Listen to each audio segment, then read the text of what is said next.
Hello बच्चों, कैसे हो आप सभी। आपका स्वागत है हमारे YouTube channel tricks with Atul sir. Last video में हमने इंडियन गवर्नमेंट की सारी चीज़ें देखी थी कि भारत में जो सरकार का रूप है वो कैसा है। भारत में पार्लियामेंट्री गवर्नमेंट है, भारत में बाय कैमरल सिस्टम है, ठीक है। भारत में एक ही सरकार को चलाने वाले दो लोग हैं, प्रेसिडेंट भी है और प्राइम मिनिस्टर भी है। ये दोनों चीज़ें किस में आती है? एग्जीक्यूटिव में आती है। देखो, जो एग्जीक्यूटिव होता है वो पार्ट 5 में आता है, जहां पर कौन कौन काम करता है। यानी कि अगर हम देखें एक तरह से एग्जीक्यूटिव हमारे यहाँ पर कौन कौन से आर्टिकल में, तो देखो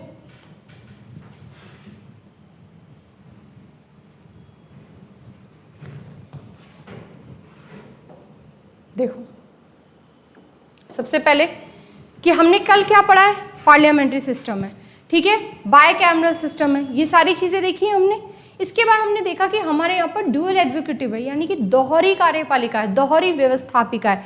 दोहरी कार्यपालिका का मतलब सीधा सीधा है कि हमारे देश में एक ही सरकार को दो लोग चला रहे हैं, राष्ट्रपति जी भी चला रहे हैं और प्रधानमंत्री जी भी चला रहे हैं। तो ये जो एग्जीक्यूटिव है ये आती कौन से भाग में है? तो याद रखना पार्ट 5 में आती है बच्चों। ये कौन से भाग में आती है? भाग 5 में। पार्ट 5 में क्या आती है? हमारी एग्जीक्यूटिव। आर्टिकल कहाँ से कहाँ तक? 52 से लेके 78 तक पूरी की पूरी बात किसकी हो रखी है बच्चों?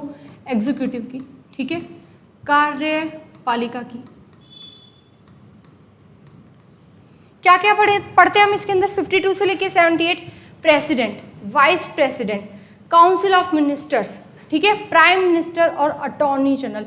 यानी कि पार्लियामेंट से पहले पहले की जितनी भी चीजें वो सारी की सारी किस में आती है? व्यवस्थापिका के अंदर आती है, एग्जीक्यूटिव के अंदर आती है। तो पार्ट 5 देखो, पार्ट 5 तो पूरा का पूरा आर्टिकल कहाँ से शुरू होता है? आर्टिकल 52 से शुरू होता है और 151 पे खत्म होता है पूरा का पूरा पार्ट 5। लेकिन एग्जीक्यूटिव की बात हो तो कहाँ से कहाँ तक? 52 से लेकर 78। और पार्ट 5 के अंदर भी अगर हम देखें तो बच्चों 5 चैप्टर होते हैं, ठीक है। उसी 5 चैप्टर में से पार्ट 5 का जो फर्स्ट चैप्टर होता है उसी के अंदर क्या आती है? एग्जीक्यूटिव। तो आप ये भी याद रख सकते हो कि पार्ट 5 के चैप्टर फर्स्ट के अंदर क्या आती है, यानी कि अध्याय 1। अध्याय 1 के अंदर क्या आती है बच्चों? व्यवस्थापिका यानी कि कार्यपालिका। कहाँ से कहाँ तक?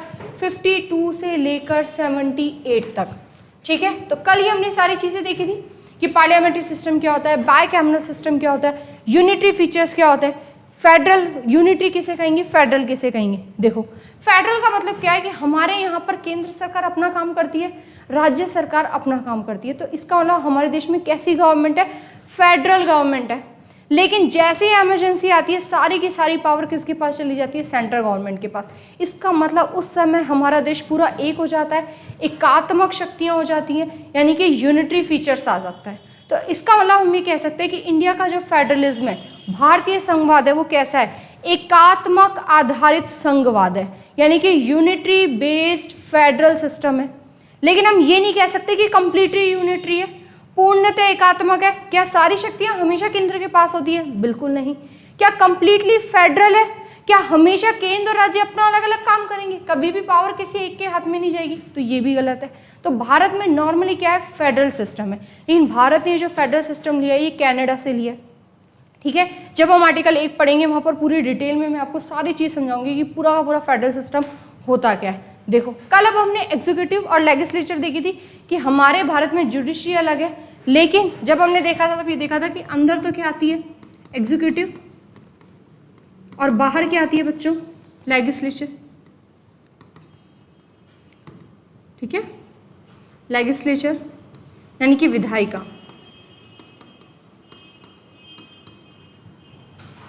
क्या मतलब होता है? सीधे सीधे मीनिंग आते हैं एग्जाम में। तो देखो, प्रेसिडेंशियल गवर्नमेंट का मतलब क्या होता है? हमारे भारत में प्रेसिडेंशियल गवर्नमेंट नहीं है। ये चीजें कहाँ होती है? यूएसए में होती है। कहाँ होती है? यूएसए में। लेकिन हमारे भारत में हम ये बोल सकते हैं कि सेमी प्रेसिडेंशियल गवर्नमेंट है। अर्ध जो राष्ट्रपति सरकार है वो है हमारे यहाँ पर। क्यों? क्योंकि राष्ट्रपति भी है और प्रधानमंत्री भी है। कुछ चीजें प्रेसिडेंशियल गवर्नमेंट जैसी ही हमने ले रखी है। तो हम क्लियर कह सकते हैं कि भारत में सेमी प्रेसिडेंशियल गवर्नमेंट तो है, लेकिन कंप्लीटली प्रेसिडेंशियल गवर्नमेंट नहीं है। क्या मतलब होता है इसका? Separation of powers. देखो, एक होता है डिवीजन ऑफ पावर्स, शक्तियां आपने बांट दी हैं दो लोगों के बीच में आधी आधी। एक होता है सेपरेशन ऑफ पावर्स, शक्तियां बांट दी हैं और दोनों को बिल्कुल अलग अलग कर दिया है। तो सेपरेशन ऑफ पावर कहाँ मिलता है? यूएसए में, ठीक है, जबकि भारत में क्या होता है, डिवीजन ऑफ पावर्स, भारत में शक्तियों का बंटवारा होता है, शक्तियों का विभाजन नहीं होता है। ठीक है, तो देखो सेपरेशन ऑफ पावर, सीधा मीनिंग याद रखना आप तो कि प्रेसिडेंशियल सिस्टम में प्रेसिडेंशियल गवर्नमेंट का मतलब क्या होता है, जहां पर सेपरेशन ऑफ पावर्स होता है। पार्लियामेंट्री सिस्टम का मतलब क्या होता है, जो हमारे देश में, ठीक है, जो इंडिया में तो है ही और साथ में कहां पर है, ब्रिटेन में भी है। क्लोज रिलेशनशिप होती है बिटवीन एग्जीक्यूटिव एंड लेजिस्लेचर, विधायिका और कार्यपालिका दोनों मिलकर काम करती हैं। व्यवस्थापिका एग्जीक्यूटिव टू द रिस्पॉन्सिबल, किसके लिए उत्तरदायी होती है, विधायिका के लिए। कार्यपालिका पूर्णतः उत्तरदायी होती है विधायिका के लिए। जो एग्जीक्यूटिव होती है वो रिस्पॉन्सिबल होती है किसके लिए, लेजिस्लेचर के लिए। तो इसी सिस्टम को क्या बोलते हैं, पार्लियामेंट्री। ठीक है, तो ये हमारे देश में पाई जाती है। तो सीधे सीधे मीनिंग याद रखने आपको। उसके बाद आता है फेडरल सिस्टम। ठीक है, जहां पर क्या होता है, division of powers between centre and state. और हमारे भारत में फेडरलिज्म है। ठीक है, संघीय प्रणाली, जहां पर क्या है, शक्तियों का विभाजन है। लेकिन अब ये शक्तियां किस किस के बीच में बांट रखी है, केंद्र और राज्य के बीच में। किसके बीच में बांट रखी है, केंद्र और राज्य के बीच में। ठीक है, डिवीजन ऑफ पावर्स, शक्तियों का क्या हो रखा है बच्चों, बंटवारा हो सकता है किस किस के बीच में, केंद्र और राज्यों के बीच में। तो यही होता है, केंद्र अपना काम करती है, यूनियन लिस्ट, स्टेट गवर्नमेंट है, राज्य सरकार है, वो राज्य सूची के अनुसार, स्टेट लिस्ट के अनुसार काम करती है। ये सारी चीजें हम कहाँ पढ़ते हैं, 7th शेड्यूल में। वहां पर क्या होता है, डिवीजन ऑफ पावर्स ही होता है, शक्तियों का बंटवारा होता है, यूनियन लिस्ट, स्टेट लिस्ट और कंकरेंट लिस्ट। ठीक है, ये एक तरह से हम क्या करें, सबको अपना अपना काम ही तो सौंप रहे हैं कि सबको अपना अपना काम करना है, यूनियन लिस्ट में, स्टेट लिस्ट में और कंकरेंट लिस्ट में। तो यही चीज हमारे भारत में है, 7th शेड्यूल के अंदर सारी चीजें डिटेल में है। तो ये क्या होता है बच्चों, फेडरल सिस्टम। सीधा मीनिंग पूछा जाए कि फेडरल सिस्टम क्या होता है, 4 ऑप्शन में तो हमें क्या पहचाना है, जहां पर डिवीजन ऑफ पावर्स है between centre and state. Parliamentary system में क्या याद रखोगे, close relationship between executive and legislature, दोनों एक दूसरे के लिए रिस्पॉन्सिबल है, एग्जीक्यूटिव उत्तरदायी है लेजिस्लेचर के लिए। ठीक है, जबकि प्रेसिडेंशियल गवर्नमेंट में क्या होता है, सेपरेशन ऑफ पावर्स, शक्तियां पूरी तरह से विभाजित हो जाती हैं, आपस में कोई लेना देना नहीं होता। हमने यूएसए में देखो अलग अलग 3 गोले देखे थे। ठीक है, जबकि हमारे भारत में हमने क्या देखा है, वहां पर एग्जीक्यूटिव अलग, लेजिस्लेचर अलग और जुडिशियल अलग। जबकि हमने क्या देखा, हमारे यहाँ एग्जीक्यूटिव इस तरह से है, लेजिस्लेचर इस तरह से है और जुडिशरी इंडिपेंडेंट है। यानी कि जुडिशरी वाली चीज तो हमारी किसकी जैसी हो गई, यूएसए। यानी कि हमारे देश में स्वतंत्र न्यायपालिका है, इंडिपेंडेंस जुडिशरी, ये हमने कौन से देश से ले रखी है, यूएसए से। जबकि ये पूरा का पूरा सिस्टम कहाँ चलता है, हमारे देश में, इंडिया में। जबकि ये वाला पूरा सिस्टम कहाँ चलता है, अलग अलग यूएसए में। अपनी अपनी शक्तियां बांट रखी हैं सबने, सेपरेशन ऑफ पावर्स चल रहा है वहां पर। ठीक है, तो सीधे सीधे मीनिंग आ जाते हैं एग्जाम में, तो याद रखना आपसे। और बहुत डिटेल में मैं आपको चीजें बता रही हूँ कि क्या क्या कैसे कैसे शक्तियां बटी हुई हैं। तो पूरी की पूरी पिक्चर याद रखना। आप तो गोले दिमाग में याद रखना, अगर आपने वो गोले सर्कल आपके दिमाग में, तो ये चीजें बिल्कुल क्लियर हो जाएंगी, आपको रटने की कोई जरूरत नहीं पड़ेगी। ठीक है, देखो उसके बाद और क्या क्या पढ़ेंगे इस गवर्नमेंट वाले टॉपिक में हम। यूनिटरी सिस्टम होता क्या है, ये देखो, एकात्मक प्रणाली। क्या होता है, कंसंट्रेशन ऑफ पावर्स, यानी कि जब सारी शक्तियों का केंद्रीयकरण हो जाता है, यानी कि सारी शक्तियां क्या होती हैं, एक ही हाथों में चली जाती है। तो ऐसे सिस्टम को क्या बोलते हैं, यूनिटरी सिस्टम। जबकि फेडरल सिस्टम में क्या होता है, शक्तियों का बंटवारा होता है केंद्र और राज्यों के बीच में। तो अब आपको मीनिंग क्लियर हुआ कि यूनिटरी सिस्टम क्या होता है और फेडरल सिस्टम क्या होता है। यूनिटरी मतलब सारी चीजें एक ही हाथों में आ गई हैं। ठीक है, क्या हो रहा है, कंसंट्रेशन ऑफ पावर्स, शक्तियों का क्या हो रहा है, संकेंद्रण, केंद्रीयकरण हो रहा है। ठीक है, लेकिन हमारे भारत में हमने इसको क्या कर रखा है, सेंटर इज मोर पावरफुल बना रखा है। हमने किसको शक्तिशाली कर रखा है, केंद्र को। और ये चीज बच्चों हमने कौन से देश से लिए, कनाडा से लिए। कहाँ से लिए, कनाडा से, याद रखना। ठीक है, क्योंकि फेडरल सिस्टम यूएसए में भी होता है, कनाडा में भी होता है, लेकिन कनाडा जैसा हमने ही ले रखा है। कनाडा में भी क्या है, शक्तियों का बंटवारा है, लेकिन फिर भी ज्यादा शक्तियां किसको दे रखी हैं, केंद्र को दे रखी हैं। वहां पर केंद्र की ओर झुकी हुई सरकार है।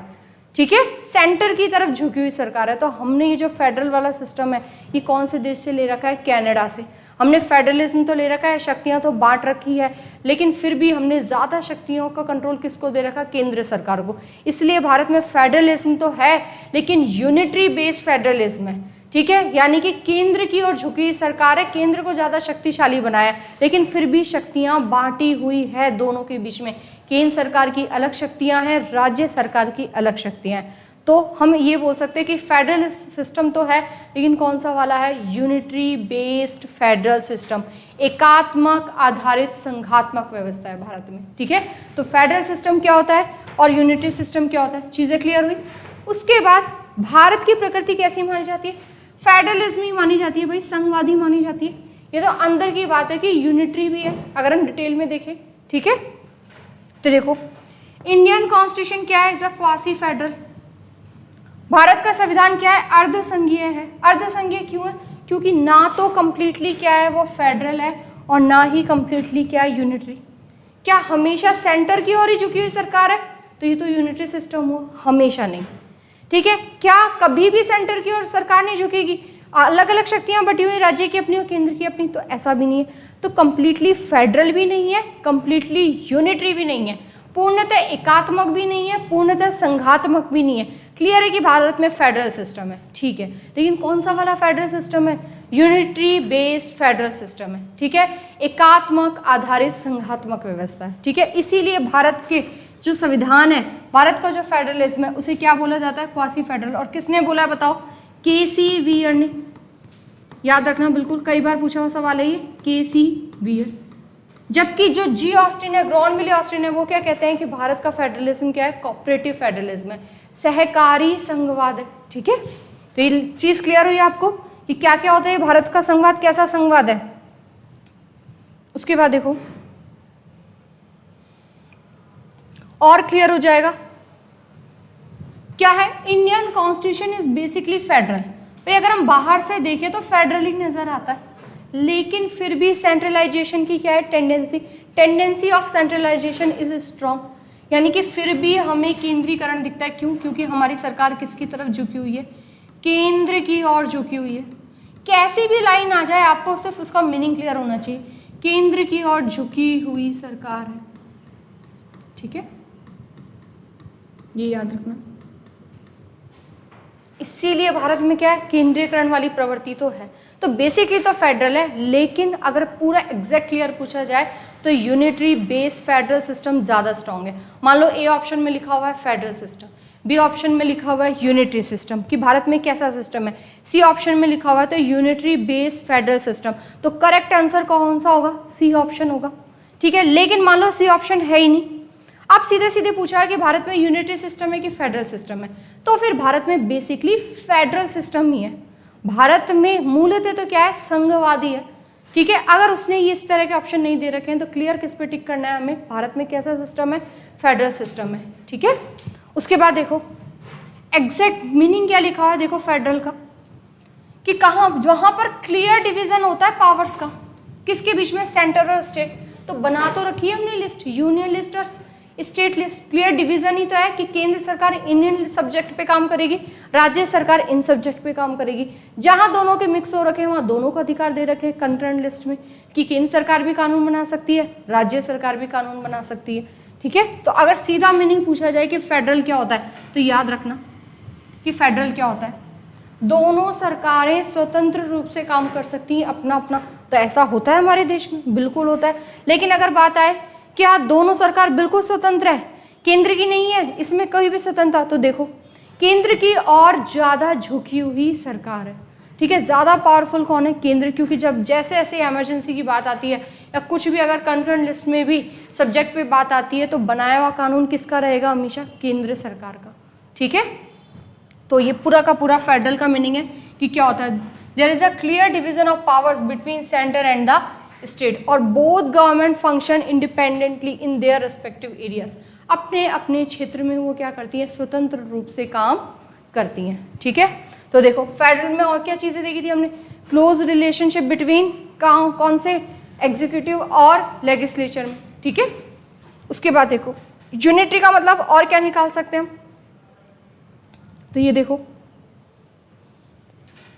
एकात्मक का मतलब most of the powers are vested in the central government, ज्यादातर शक्तियां किसके पास होंगी, केंद्र के पास होंगी। तो क्या इस तरह की चीज हमारे देश में दिखाई देती है, बिल्कुल दिखाई देती है, ठीक है। इसका सबसे बड़ा एग्जांपल इमरजेंसी है, ठीक है, याद रखना पार्ट 18 आर्टिकल 352 से लेकर आर्टिकल 360 तक सारी चीजें, ठीक है। अधिकांश शक्तियां किसके पास होती है? केंद्र सरकार में होती है, और राज्य को केंद्र सरकार के अधीन रहना पड़ता है।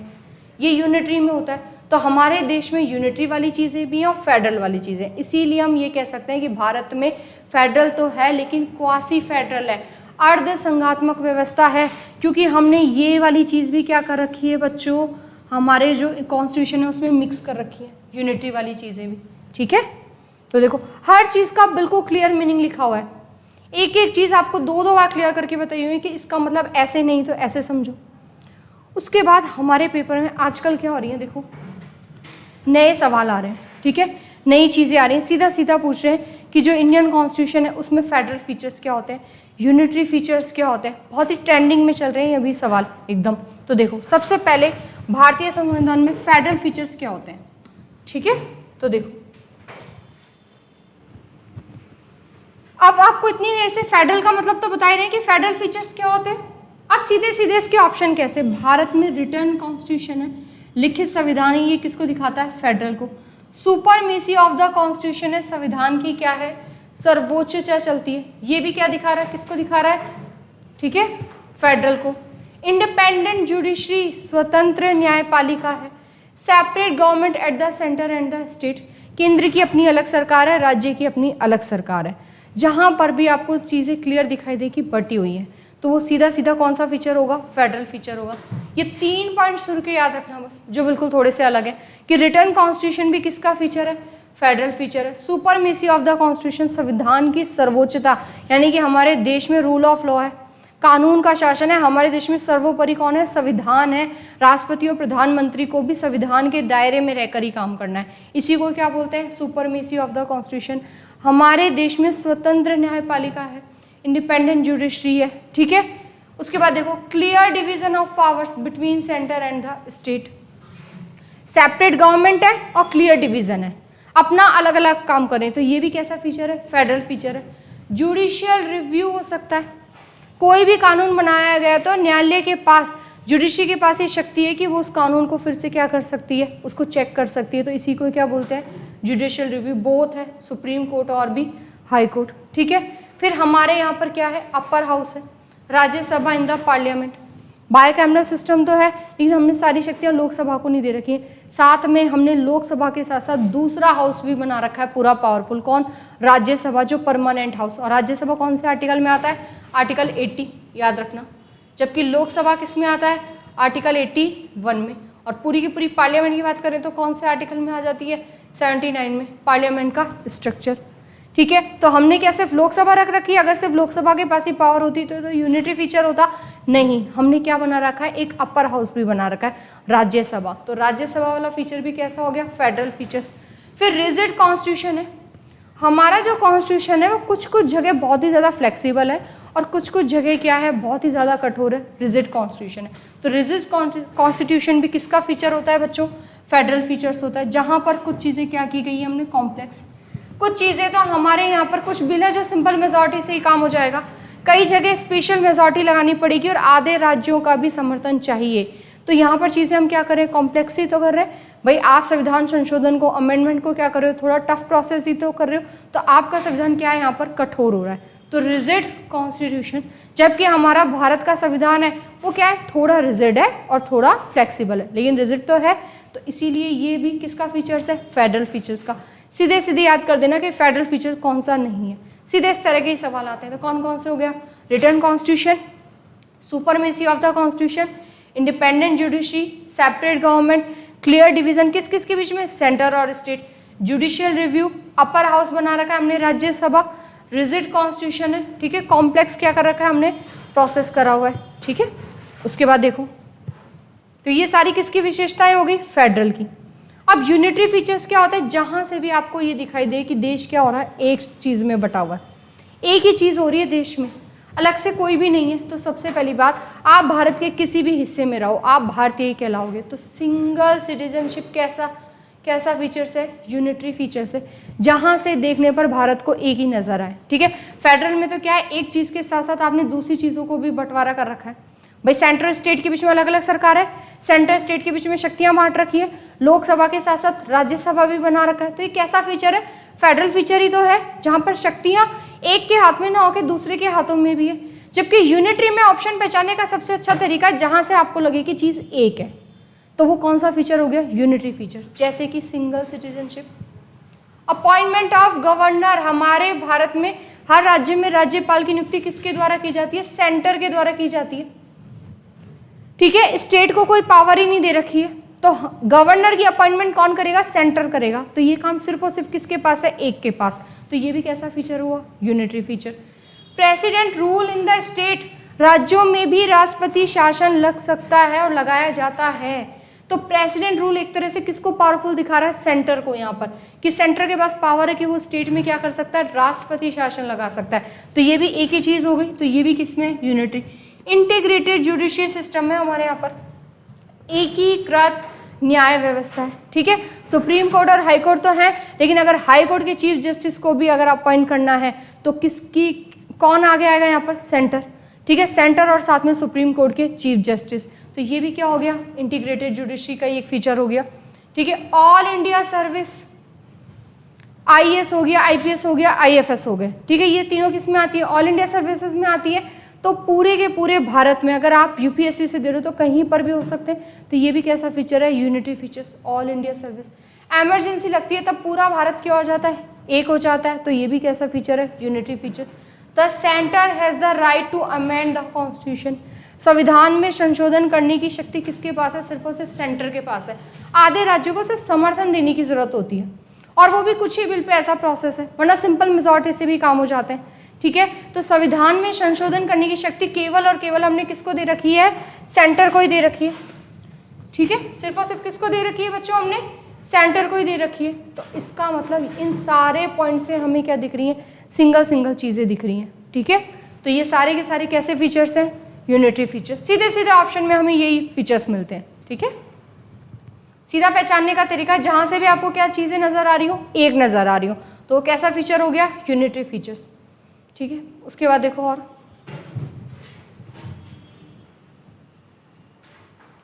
रेसिड्यूरी पावर्स, अवशिष्ट शक्तियां। भाई शेड्यूल 7 में यूनियन लिस्ट है, स्टेट लिस्ट है, कंकरेंट लिस्ट है, उसके अलावा भी रेसिड्यूरी पावर्स यानी कि जो तीनों शक्तियों के अलावा भी, तीनों लिस्ट के अलावा भी जो शक्तियां बच जाती हैं वो कौन सी शक्तियां होती है, अवशिष्ट शक्तियां। और ये भारत में सिर्फ और सिर्फ किसके पास है, सेंटर के पास है। तो ये भी तो एक के पास ही हुआ, एक के पास ही हुआ। भाई आपने स्टेट को दे ही नहीं रखी है, सिर्फ और सिर्फ किसके पास है, सेंटर के पास, एक के हाथों में। तो ये भी कैसा फीचर हुआ, यूनिटरी फीचर हुआ। देखो यूनिटरी फीचर को पहचानने का बहुत अच्छा तरीका है, जहां से भी एक चीजें नजर आ रही हो तो फेडरल फीचर का अगर ऑप्शन में आता है तो आप उसको वैसे ही देख के अलग कर सकते हो, तीन आपको अपने आप यूनिटरी दिख जाएंगे। ठीक है, फिर देखो power of the union to create new state, parliament के पास ही पावर है कि वो नए राज्य का क्या कर सकती है, प्रवेश कर सकती है, नए राज्य का निर्माण कर सकती है। तो ये पावर भी पार्लियामेंट कहाँ, केंद्र में बैठती है। तो ये भी कैसी पावर हो गई कि भाई एक व्यक्ति के हाथ में ही है। एक व्यक्ति से मतलब यहाँ सिर्फ और सिर्फ संसद के पास पावर है कि वो क्या बना सकती है, नए राज्य बना सकती है, नए राज्यों का प्रवेश करवा सकती है। आर्टिकल 2 और 3 के तहत सारी शक्तियाँ किसके पास है, संसद के पास है। तो संसद एक, तो यहाँ पर भी एक ऐसा फीचर हो गया, unity feature. State do not have right to secede from the union, राज्यों को कोई शक्ति नहीं है कि वो केंद्र से अलग हो सकें। ठीक है, हमारे यहाँ पर केंद्र ज्यादा पावरफुल है, केंद्र के बाद राज्य बने हुए हैं, राज्यों से मिलकर केंद्र सरकार नहीं बनी हुई है। ठीक है, तो याद रखना कि हमारे यहाँ राज्य कभी भी केंद्र से अलग नहीं हो सकते हैं, क्योंकि केंद्र के पास सारी शक्तियां हैं, केंद्र से सारे राज्य जुड़े हुए हैं। तो ये भी कैसा फीचर है, यूनिटरी फीचर है। A role of the centre in the appointment of high court जजेस, हाई कोर्ट जजेस को अपॉइंट करने में भी किसका रोल है, सेंटर का रोल है। तो ये भी कैसा है, यहाँ पर भी सारी पावर किसके हाथ में, सेंटर के हाथ में। तो ये भी कैसा फीचर हो गया बच्चों, यूनिटरी फीचर। ठीक है, उसके बाद देखो नेक्स्ट फेडरल गवर्नमेंट, कि अब तक हम फेडरल सारी चीजें पढ़ तो रहे। तो ये फेडरल गवर्नमेंट क्या है, फेडरल है तो भाई शक्तियां बटी हुई हैं किसके बीच में, केंद्र सरकार। फेडरल गवर्नमेंट बोल दिया तो सीधा सा क्लियर है, सेंट्रल गवर्नमेंट और स्टेट गवर्नमेंट, बस। तो भारत में कैसी सरकार है, संघात्मक सरकार है, बिल्कुल है। केंद्र सरकार अपने जगह काम करती है, राज्य सरकार अपनी जगह काम करती है। ठीक है, तो ये कैसा गवर्नमेंट है भारत में, फेडरल गवर्नमेंट है, बिल्कुल है।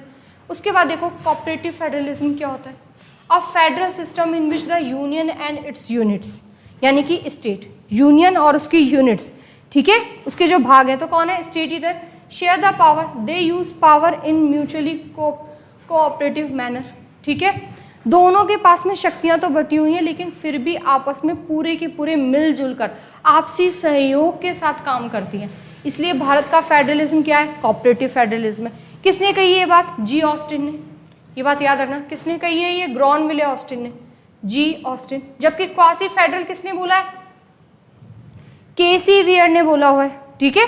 तो कोऑपरेटिव फेडरलिज्म का मतलब क्या होता है, भारत में कोऑपरेटिव फेडरलिज्म है, बिल्कुल है। भारत में क्वासी फेडरल है, बिल्कुल है। भारत में फेडरल गवर्नमेंट है, केंद्र सरकार भी है और राज्य सरकार भी है, ठीक है। उसके बाद देखो,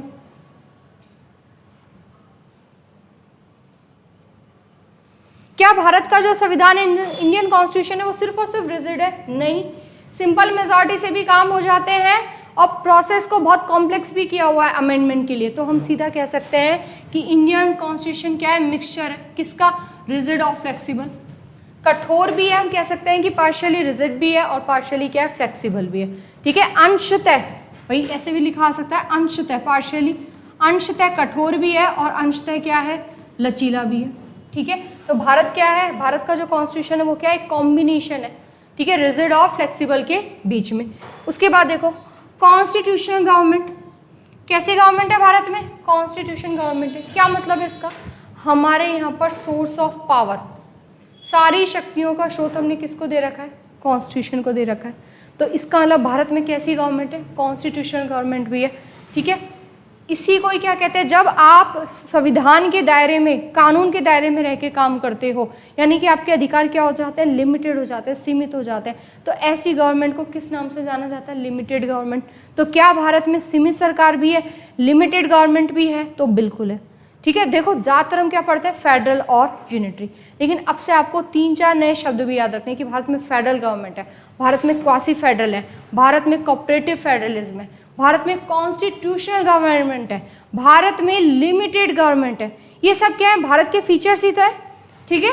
तो limited government in which source of all 3 organs of the government, जहां पर सारे सोर्सेस सरकार के 3 अंगों के पास होते हैं, कौन कौन, लेजिस्लेचर, एग्जीक्यूटिव और जुडिशरी, ठीक है, जो सीधा सीधा किसको रिप्रेजेंट करते हैं, डेमोक्रेसी के।